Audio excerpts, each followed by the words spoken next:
आपको चरणों में कोटि कोटि प्रणाम। महाराज जी, मेरी शरीर की पत्नी शरणागत है और नित्य प्रति जुगल सरकार और लड्डू गोपाल जी की सेवा करती है।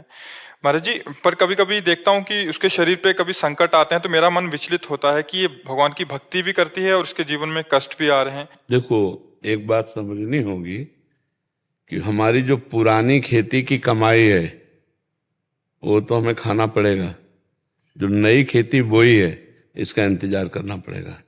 ये जो इस जन्म में हम भक्ति कर रहे हैं तो तुम्हारी पत्नी को कितना कष्ट होगा तुम समझ सकते हो, लेकिन हम समझ सकते हैं इस शरीर को कितना कष्ट है। तुम्हारी पत्नी कितनी भक्ति करती है वो तुम समझ सकते हो या वो समझ सकती है, लेकिन बचपन से भगवान के मार्ग में तो पूर्व का जो पाप कर्म है जिसे प्रारब्ध कहते हैं उसे भोगना पड़ता है।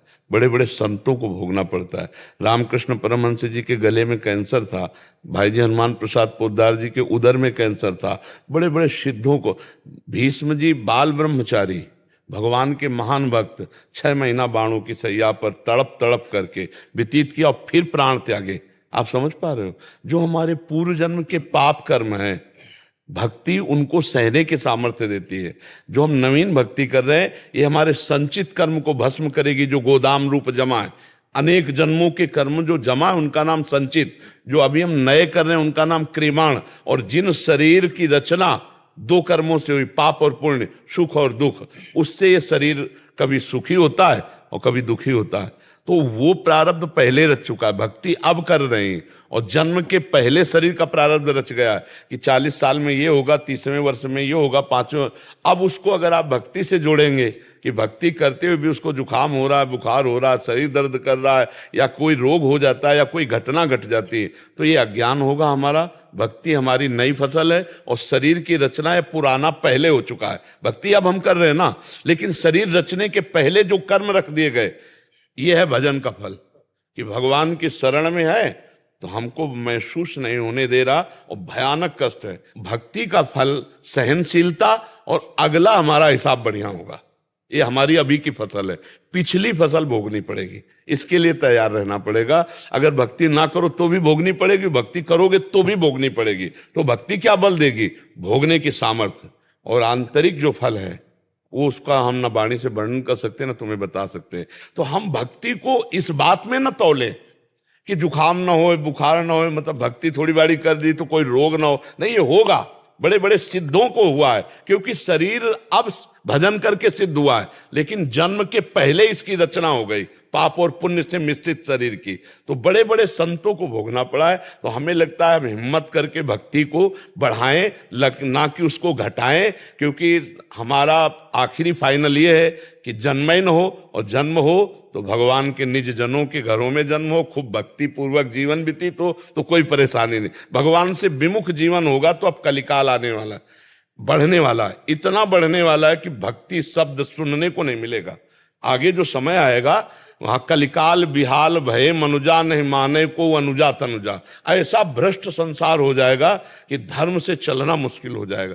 कलिकाल ऐसा बढ़ता चला जाएगा कि भजन नाम से मतलब नहीं रह जाएगा, भगवान की प्राप्ति नाम से मतलब नहीं रहे। तो हमें लगता है इस जन्म में हम भक्ति अपनी ऐसी बढ़ाएं कि या तो भगवान को प्राप्त हो जाए, और या फिर जैसे आप ब्रजवासी हो, अब जन्मई से गिरिराज जी की आराधना है, उन्हीं में जन्म, उन्हीं में जवानी, उन्हीं में मरना है। तो अब ऐसे जन्म 1000 बार हो तो हमें क्या परेशानी है नहीं? और संसार में तो बहुत ही भयावह है। तो इसीलिए भक्ति को तो रोको मत और उनको ढांढस बंधाते रहिए। महाराज जी, इनका 2 बार ब्रेन का ऑपरेशन हो चुका है जी, आंखों एक आंख की रोशनी भी चली गई है, बट आपकी कृपा से चिंता न करो, राधा राधा राधा, हाँ राधा राधा राधा, चिंता आनंद में है महाराज जी, हम परेशान है, हमें दुख होता है। आप नाम जप करो तो आपको भी नहीं होगा, आप नाम जप करो, क्योंकि इसका नाम एक बात पहले समझ लीजिए भगवान ने रखा है। जैसे हम किसी दुकान में जाते हैं तो लिखा देखते ना, तो ऐसे भगवान ने लिखा है दुखालयम अशाश्वतम। इस मृत्यु लोक को पहले तो नाम है इसका मृत्यु लोक, यहां सब मरेंगे, मृत्यु लोक। और दूसरा दुखालयम, दुख भोगना पड़ेगा। और अशाश्वतम, जितनी चीज है सब परिवर्तनशील है, नाशवान है, टिकाऊ यहां कुछ है नहीं। अब हम इस दुकान में खड़े हैं, संसार की मृत्यु लोक रूपी दुकान में, और प्रतिक्षण यहां सब नाशवान को प्राप्त हो रहा है। तो दुखी मत होइए, प्रसन्न होइए। मृत्यु एक बार आनी है, तो यार उसके लिए क्या दुखी होना, जो सबको आनी है और एक बार आनी है तो यार प्रसन्न होकर उसको स्वीकार करो कि आ जाना जब तुम्हारा मन हो। राधा राधा राधा राधा राधा जय गिरिराज धन की, आ जाना जब मन हो। तो क्या क्या परेशानी है? हम क्यों डर रहे हैं मृत्यु से?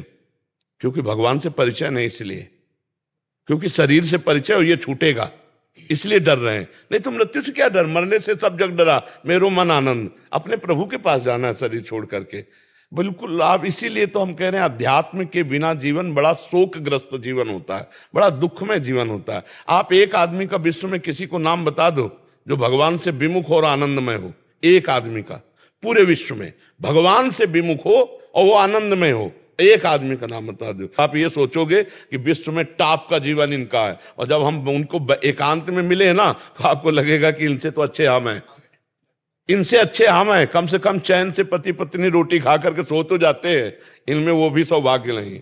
आप मतलब तो इसलिए भगवान के सम्मुख होकर नाम जप करते हुए हमारा जो दुख सुख आवे उसको काट ले और भगवत प्राप्ति करें। नहीं तो मनुष्य जीवन यहाँ कहीं भी किसी भी जगह, आप तो अपनी आयु भोगे हो।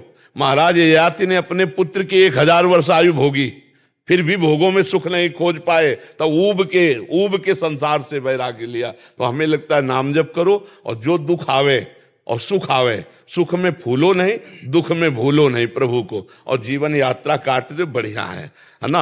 अब पत्नी नाम जप कर रही इसलिए वो आनंदित है, आप भी नाम जप करो तो आनंदित हो जाओगे। इतना समझो कि धीरे धीरे शरीर एक उस दशा की ओर जा रहा है जिसे कोई नहीं बचा सकता, उसका नाम है मृत्यु दशा।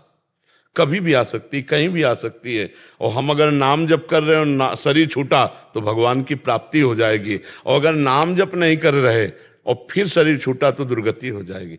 पुत्र के बहाने नारायण बुलाया तो भगवत प्राप्ति हो गई, हम जान के नारायण बोलेंगे तो हमें भगवत प्राप्ति नहीं होगी। हाँ, इसलिए नाम जप करते रहो, जीवन का सार नाम जप। दुख सुख तो राम जी को भी भोगने पड़े और श्याम जी को भी भोगने पड़े। देखो श्याम जी हमारे प्रकट हो रहे कंस के कारागार में, हथकड़ी बेड़ियों से जकड़े हैं माता पिता। जहां भगवान आ रहे हैं वहां देख लो भीषण राक्षसी स्वभाव वालों का पहरा है, बड़ा मतलब कठोर व्यवहार हो रहा है, हथकड़ी बेड़ियां जकड़ी हुई, और आ कौन रहा है? समस्त बंधनों से मुक्त करने वाला परमात्मा। आप विचार, नवजात ऐसे प्रभु को विवश होकर प्राण मानो त्याग रहे हो, जाकर के गोकुल में पहुंचाना होता है। अपने ऐसे लाडले को कौन त्यागेगी मैया, लेकिन रक्षा के लिए ऐसा होता है कि नहीं होता। और विचार करो, पूरे जीवन चरित्र को पढ़ के देखो तो आपको लगेगा कि नहीं, समस्या तो भगवान के भी जीवन में रही। राम जी को सुबह राज्याभिषेक होना है और शाम के 14 वर्ष का वनवास हो जाता है नंगे पैर। सोचो, जो महलों में जहां पुष्पों के पावड़े डालकर जिनके चरण के नीचे चलाया जाए, वो प्रभु नंगे पैर 14 वर्ष कंटकाकीर्ण वन में भ्रमण करना, और वहां भी चैन रहा क्या? कितने राक्षसों का वध, सिया जी का हरण, और कैसी समस्याएं। तो सोचो, इस मनुष्य लोक में जब परमात्मा आता है तो समस्याओं का, संघर्ष का वो करता है नहीं। तो हमको भी संघर्ष और समस्याओं से लड़ना पड़ेगा, हमें उबना नहीं। सोचो, पिताजी पधार रहे हैं, माताजी विधवा हो रही, वैधव्य को प्राप्त हो रहे, सिया जी का अपहरण हो रहा है, कितने बड़े बड़े कष्ट भगवान को पग पग पर देख लो। तो हम मनुष्य हैं यार, उन्हीं की आराधना तो कर रहे हैं। हर समस्या से लड़ेंगे और आपका नाम स्मरण करेंगे, और हर दुख में आपकी जय बोलेंगे। ये नहीं कि रबड़ी रसगुल्ला खा रहे हैं तो जय नहीं, हम भूखे भी होंगे तो आपकी जय बोलेंगे, सुख है तो आपकी जय बोलेंगे, दुख है तो आपकी जय बोलेंगे। आपके सिवा, जैसे आपने कहा कि अन्य कोई नहीं, आपके सिवा और अब कहीं, तो हाँ, तो दुख में सुख में, लाभ में हानि में, स्वस्थता में अस्वस्थता में हमारी भक्ति बाधित ना हो तो इसी जन्म में भगवत प्राप्ति हो जाएगी। नहीं तो फिर माया का तो बहुत विचित्र रूप है, पता नहीं क्या बनना पड़े। इस बार मनुष्य बने, फिर पता नहीं सुअर कुत्ता गधा क्या बनावे भगवान। इसलिए हम नाम जप कर ले और इस जन्म में ऐसा भजन कर ले कि या तो आगे जन्म ना हो, और जन्म हो तो फिर किसी भक्त के यहाँ हो, जहाँ जन्म से हम भगवान की आराधना करें, भगवान की जूठन पाकर के। जब जैसे आप लोग हो, जूठल से ही पैदा हुए, मतलब आपके पिताजी रहे, गिरिराज जी की सेवा करके गिरिराज जी की जूठल पाते रहे, उससे आप आए, और पैदा होते ही जूठल मिलती रही, और जब तक पधारोगे इन्हीं की जूठल पाली है। तो ये जीवन क्या है? ये तो भागवतिक जीवन है, भगवत स्वरूप जी।